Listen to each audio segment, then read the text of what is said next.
And so there's purity for leprosy. If you get leprosy, you have to go into the mikveh, right? You have to go outside the court, and then they immerse in the mikveh, and afterwards they're able to be with the people. And they get that if they say lashon hara, if they say evil speech, that's what happens.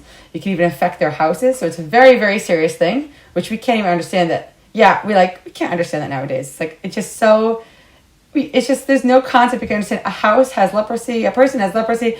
We can't understand that.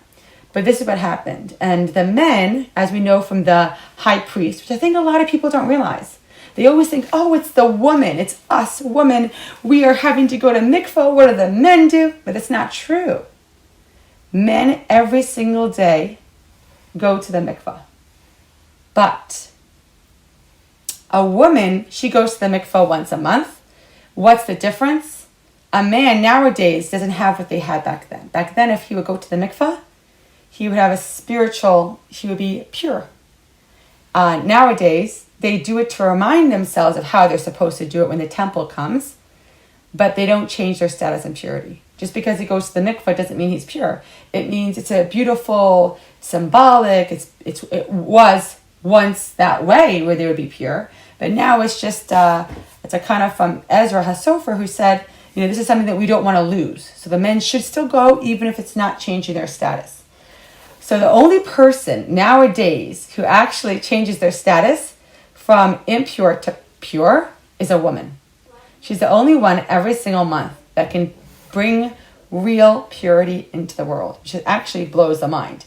And so the only person who really deserved this and earned this was Miriam, because she kept from this little child saying, we have to continue the Jewish people. Not just having boys or not having boys, and not just having girls or not having girls. We need the whole unit, the family unit. And so this is something really beautiful about Miriam, and therefore she had this gorgeous well of Miriam where people cannot just go and drink, but they also, that was their way of having purity in this desert, which was so important to them. So they didn't lose that. And that's something that I felt was a woman's point. And so everybody who went to the temple had to go to the mikvah. Everybody. So the woman, she would only go after she was pure, in the sense of after a person has potential of life, or God forbid if they have a miscarriage or potential of life, meaning her period, she would have to go to the mikvah, or after birth. It was one of those three. So she would go whenever she can. But for the men, in order to come into the temple, they had to go to mikvah. They had to be in a state of purity.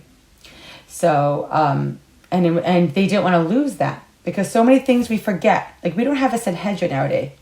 We don't have 70 rabbis to tell us, okay, you got to do this and you got to do that. So we're used to what we set up nowadays. We call it the Beis Din. Absolutely. There's something about that. We think the idea of mikvah, especially nowadays, it's only for women, and it's just treating her in a negative way. And they just wanted to make it all beautiful again. So to make it look like, oh, it's not so bad. But reality is the whole world did this. The whole world, even Adam, the first man who was a non-Jewish, went to the mikvah. So we see it's a whole point of the world that people do go to the mikvah, and this is how God intended for someone to be pure, is that they go to the mikvah.